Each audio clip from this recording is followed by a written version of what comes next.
Subscribe to our channel by clicking the subscribe button.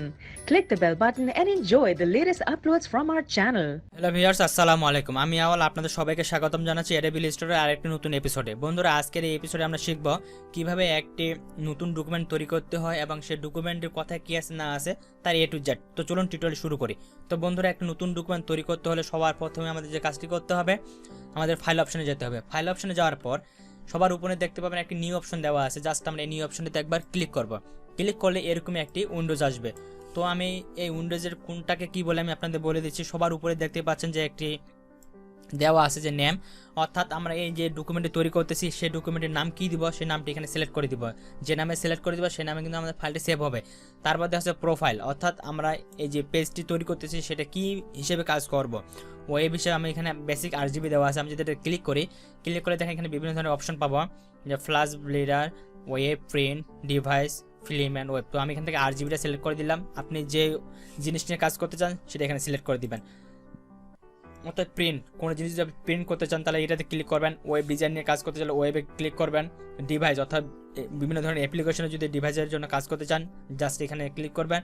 Video এবং অডিওর জন্য কাজ করতে চাইলে, অর্থাৎ ভিডিও বা ফিল্ম সিনেমার জন্য কাজ করতে চাইলে, যদি কোনো অ্যানিমেশনের প্রয়োজন পড়ে, কোনো থাম্বনেলের প্রয়োজন পড়ে, তাহলে এটাতে ক্লিক করে সে পেজটি সিলেক্ট করে দিতে হবে। তো আমি এখান থেকে আপনাদের বেসিক যেহেতু বেসিক RGBটা দিয়ে করে দেখাচ্ছি। তারপরে নিচে দেখেন এখানে আরেকটি অপশন দেওয়া আছে যে number of artboard. Number of artboard কি সেটা আমি আপনাদের একটু বলি। নাম্বার অফ আর্টবোর্ড হচ্ছে আমাদের এই যে পুরো একটা যে এরিয়া আছে, পুরো এরিয়াটাতে কয়টি আর্টবোর্ড থাকবে, অর্থাৎ একসাথে আমরা কয়টি পেজ নিতে চাই একটা পাতাতে, 2টি 3টি 4টি 5টি। আমি যদি এখানে একটি নিয়ে ওকে বাটন করি, ওকে বাটনে ক্লিক করি, দেখেন কি আসে। তো আমি ওকে বাটনে ক্লিক করলাম। তো দেখেন যে পুরো সাদা অংশটা দেখতে পাচ্ছেন, সম্পূর্ণ সাদা অংশটা হচ্ছে আমাদের একটি আর্টবোর্ড। ঠিক আছে, এখানে আমি শুধু একটি আর্টবোর্ড সিলেক্ট করে দিয়েছিলাম, যার কারণে এখানে শুধু একটি আর্টবোর্ড আসছে। তো আমি যদি এরপরে আবার ফাইলে গিয়ে যে আরেকটি নতুন ডকুমেন্ট তৈরি করি, এবারে এখানকার নাম দিলাম আমি ফাইলটার কামাল, এটার নাম দিলাম কামাল, এটা RGB রাখলাম। এবং এখানকার যে আর্টবোর্ড, যেটা আমার আর্টবোর্ড ছিল, এই আর্টবোর্ডটা এবারে আমি দিলাম 4টি। তো দেখেন আমি এখানে যখন আর্টবোর্ডটা 4টি দিয়ে দিলাম, তারপরে 4টি দেওয়ার সাথে সাথে কিন্তু পরে যে অপশনগুলো আসলো এখানে আমাদের এই অপশনগুলো কিন্তু আমাদের অ্যাক্টিভ হয়ে গেছে। অ্যাক্টিভ থাকলে কিন্তু এই অপশনগুলো কখনোই অ্যাক্টিভ থাকবে না। তো আমি আপনাদের আবার দেখাচ্ছি। দেখেন আমি এখানে 1 দিলাম, 1 দেওয়ার সাথে সাথে কিন্তু আমাদের এই যে অপশনগুলো অ্যাক্টিভ ছিল এই অপশনগুলো কিন্তু আমাদের আনহাইড হয়ে গেল। তো এগুলো অপশন অ্যাক্টিভ হবে যখনই আমরা এখানে নাম্বার অফ আর্টবোর্ডটা আমরা 1-এর অধিক নেব, 2 নিব, 3 নিব, 4 নিব, যত খুশি তত নিতে পারি, কিন্তু 1-এর অধিক নিতে হবে। তো এখান থেকে আমি আপনাদের 4টি নিয়ে দেখাচ্ছি। তো আমি 4-এ ক্লিক করলাম। 4-এ ক্লিক করার সাথে সাথে দেখেন এটা কিন্তু আমাদের ওকে হয়ে গেছে। তো ওকে হওয়ার কারণে এখন দেখেন এটা দেখাচ্ছে দ্য গ্রাইড বাই রো, অর্থাৎ আমাদের একটি পেজ থেকে আরেকটি পেজে, মানে একটি পাতা থেকে আরেকটি পাতা কিভাবে যাবে, কোনটার পরে কোনটা আসবে সেটা এখানে শো করাচ্ছে। তো আপনাদের এখানে দেখে নেবেন, আপনাদের যেটা প্রয়োজন সেটা আপনি এখান থেকে সিলেক্ট করে দেবেন। তো আমি প্রথমটা রাখলাম। তারপর দেখেন স্পেসিং, অর্থাৎ একটি পেজ থেকে আরেকটি পেজের যে মাঝখানে যে পার্থক্যটুকু, সেই পার্থক্য কতটুকু হবে সেটা হচ্ছে এখানে। তো আমি এখান থেকে যে বাড়াই দিয়ে কমাই দিতে পারেন আপনার, আমি এখান থেকে 30 রাখলাম। তারপর দেখেন কলাম কয়টি হবে, একটি হবে, 2টি হবে। আবার আমি আপনাদের 2টি দিয়ে দেখাচ্ছি, 2টি এখানে রাখলাম। এখন যে আমি যদি ওকে বাটনে ক্লিক করি তো দেখেন কি হয়। এই যে দেখতে পাচ্ছেন আমাদের এখানে 4টি পাতা কিন্তু তৈরি হয়ে গেছে। এটা একটি পাতা, এটা একটি পাতা, এটা একটি পাতা, এটা একটি পাতা। এটা হচ্ছে পুরোটা হচ্ছে কি আর্টবোর্ড, অর্থাৎ আমরা একটি আর্টবোর্ডের মাধ্যমে 4টি পাতা নিয়ে আসতে পারি এবং 4টি পাতাতে আমরা আলাদা আলাদাভাবে কাজ করতে পারি। ঠিক আছে, এটা হচ্ছে আমাদের আর্টবোর্ডের কাজ। তারপরে দেখেন এই যে আমি যে বললাম যে স্পেকিং হচ্ছে আমাদের এখানে যে মাঝখানে ফাঁকাটুকু, 4টে পেজের যে মাঝখানে যে ফাঁকাটুকু আছে এটা হচ্ছে আমাদের স্পেসিং। তো আমি আরেকটি নতুন ডকুমেন্ট আপনাদের তৈরি করে দেখাচ্ছি। আমি এখানে আবার ক্লিক করলাম। ক্লিক করার পর আমরা দেখলাম ফাইলের নাম কীভাবে দিতে হয়, প্রোফাইলটা দেখলাম, আর্টবোর্ড দেখলাম। এবারে আমরা দেখব কলামটা হচ্ছে এখানে দেখেন আমি যে পেজটা তৈরি করছি এখানে দেখতে পাচ্ছেন এখানে 2টা কলাম আছে, এটা একটা কলাম, এটা একটা কলাম। আমি যদি এখানে কলাম 3 দিই, তো আমি এখানে কলাম 3 দিলাম এবং আমি পেজের সাইজটা দিলাম এখানে 6টি পেজ দিলাম। এখন আমি যদি ওকে বাটনে ক্লিক করি তো দেখেন কি আসে, দেখেন আমাদের কিন্তু 6টি পেজ আসে, কিন্তু আমাদের এই যে উপরের নিচে যে পেজগুলো আছে এটা কিন্তু আমাদের একটি কলাম, এটা একটি কলাম, আবার এখান থেকে এটা একটি কলাম, আবার এখান থেকে এটা একটি কলাম। প্রত্যেকটা কিন্তু আমাদের আলাদা আলাদা একটি কলাম। ঠিক আছে, এগুলো হচ্ছে আমাদের কলামের কাজ। আপনারা এইভাবে আপনার জয়টি কলামের প্রয়োজন তয়টি কলাম এখানে সিলেক্ট করে দিতে পারেন। তারপরে আমাদের যে অপশনটি আছে, যে অপশনের কাজ, এরপরে দেওয়া আছে আমাদের সাইজ, অর্থাৎ আমরা যে ডকুমেন্টটা তৈরি করবো সেই ডকুমেন্টের সাইজ কি হবে, কি নিয়ে আমরা কাজ করতে চাই। জাস্ট আমরা যদি সাইজ অপশনেতে ক্লিক করি, ক্লিক করলে দেখেন আমাদের কি কি এখানে চলে আসছে, letter size, legal size, tabloid A4 A3 B5 B4 এখানে বিভিন্ন ধরনের সাইজ পাবেন আপনারা। জাস্ট আপনার যে সাইজটা নিয়ে অর্থাৎ যে পেজ নিয়ে কাজ করতে চান সেই পেজটা এখানে সিলেক্ট করে দেবেন। তো আমি এখান থেকে A4 সাইজটা সিলেক্ট করে দিলাম। A4 সাইজটা সিলেক্ট করার সাথে সাথে দেখেন A4 এর যে হাইট এবং A4 এর যে ওয়েট আছে পেজের, সেই হাইট এবং ওয়েট কিন্তু আমাদের শো করাচ্ছে, হাইট এবং ওয়েট শো করবে। এবং পাশে দেখেন এখানে দেওয়া আছে ইউনিট, অর্থাৎ আমরা সেই পেজটা যে কাজ করবো সেই পেজের একক কি থাকবে, সেই এককগুলো আমরা এখানে সিলেক্ট করে দিতে পারি। যেমন এখানে পিক্সেল আছে, ইঞ্চি আছে, মিলিমিটার আছে, সেন্টিমিটার আছে, পিক্সেল আছে। আমরা যেটা নিয়ে কাজ করবো জাস্ট সেটা এখানে সিলেক্ট করে দেবো। তো আমি এখান থেকে ইঞ্চিটা সিলেক্ট করে দিলাম। দেখেন A4 সাইজের যে পেজ নিয়ে আমরা, তো A4 সাইজের পেজের ওয়েট হবে 11.69 এবং হাইট হবে 8.27। তারপরে এখানে দেখেন দেওয়া আছে নিচে আরেকটি অপশন যে ওরিয়েন্টেশন দেওয়া আছে। ওরিয়েন্টেশন মানে হচ্ছে আমরা যদি ওয়েটটাকে অটোমেটিক্যালি হাইটে আনতে চাই এবং হাইটটাকে অটোমেটিক্যালি ওয়েটে নিয়ে যেতে চাই, তাহলে আমরা এই প্রথম অংশটাতে ক্লিক করব। তাহলে দেখেন আমাদের কিন্তু হাইটে যেটা ছিল ওটা ওয়েটে চলে গেল। আবার যদি এটাতে ক্লিক করি, এবার দেখেন ওয়েটটা কিন্তু আবার ওয়েটের জায়গায় গেল, আবার হাইটটা হাইটের জায়গায় চলে আসলো। এটা আমরা এইভাবে করতে পারি।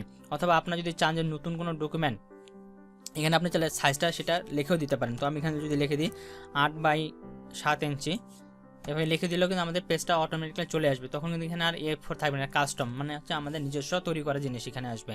তারপর নিচে দেখেন আরেকটি অপশন দেওয়া আছে যে ব্লিড মানে হচ্ছে, আমি বলে দিই, ব্লিড মানে হচ্ছে আমাদের পেজটি যে তৈরি করবো সেই পেজটি উপরে কতটুকু ফাঁকা থাকবে, নিচে কতটুকু ফাঁকা থাকবে, ডানে কতটুকু ফাঁকা থাকবে, বামে কতটুকু ফাঁকা থাকবে, এটা হচ্ছে আমাদের ব্লিডের কাজ। ঠিক আছে, তো এখান থেকে আমি এটা দিয়ে দিলাম, উপরে দিয়ে দিলাম আমি এখানে 2 সিলেক্ট করে দিলাম। তো দেখেন এখানে আমি 2 সিলেক্ট করে দিলাম, কিন্তু পরেরগুলো কিন্তু আমাদের এক এক করে আসছে।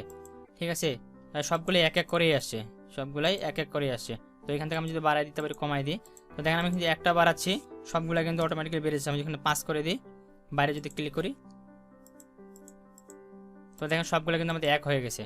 আমি যদি এখানে দেখেন এটা টিক মার্ক দেওয়া আছে, অর্থাৎ এটার সাথে সবগুলো লিঙ্ক করা আছে, যার কারণে একটি পরিবর্তন করলে অটোমেটিক্যালি সবগুলো পরিবর্তন হয়ে যাবে। এটা যদি আপনি ক্লিক করেন তাহলে কিন্তু আনগ্রুপ হয়ে যাবে সবগুলো। তো এখানে আপনি যখন আলাদা আলাদাভাবে দিতে পারেন, এখানে দিলাম 5, এখানে দিলাম 2, এভাবে দিতে পারেন আপনারা। তারপর এখানে নিচে দেখেন আরেকটা অপশন দেওয়া আছে যে কালার মোড, অর্থাৎ আমরা যে ডিজাইনটি করব, যে বিষয় নিয়ে কাজ করব, এখানে দুইটি কালার মোড নিয়ে কাজ করা, একটি হচ্ছে RGB আর একটা হচ্ছে CMYK।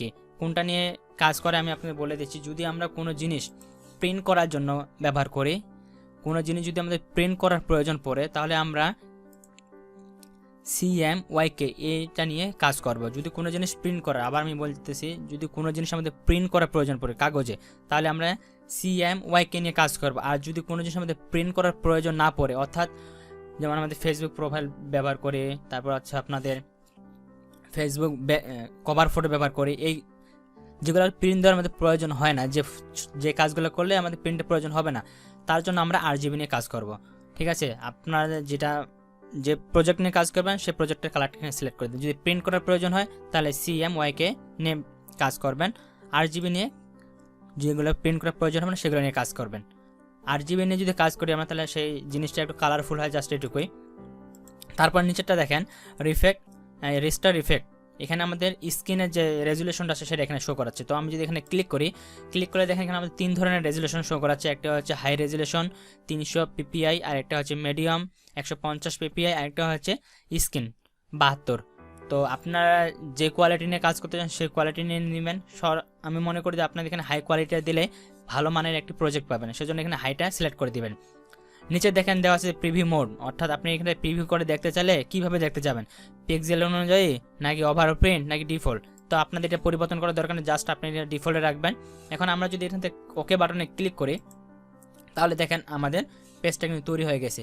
এখন আপনারা দেখেন এই পেজটির আমাদের চারপাশে একটা লাল দাগ দেখতে পাচ্ছেন না, এটাই হচ্ছে আমাদের এই যে নিউ ফোল্ডারের আমাদের এখানে যে কথাটা যে বললাম আমি আপনাদের এই ব্লিডের কাজটাই হচ্ছে ওইটা, যে আমাদের কথা ডানে নিয়ে যাবে নাকি বামে নিয়ে যাবে, মানে উপরে নিচে ডানে বামে কতটুকু ফাঁকা থাকবে সেটা হচ্ছে এই জিনিসটা। দেখেন এখানে 1 ইঞ্চি 1 ইঞ্চি 1 ইঞ্চি সবগুলো কিন্তু আমাদের 1 ইঞ্চি করে বাদ পড়ে গেছে। এই 1 ইঞ্চি বাদ দিয়ে মাঝের অংশটুকু শুধু আছে, পরের অংশটুকু কিন্তু নাই। তো মোটামুটি এই ছিল একটি নতুন ডকুমেন্ট তৈরি করতে গেলে যে জিনিসগুলো আমাদের মাথায় রাখতে হয় তার A to Z। আশা করি আপনাদের এই টিউটোরিয়ালটি বুঝতে পেরেছেন সব।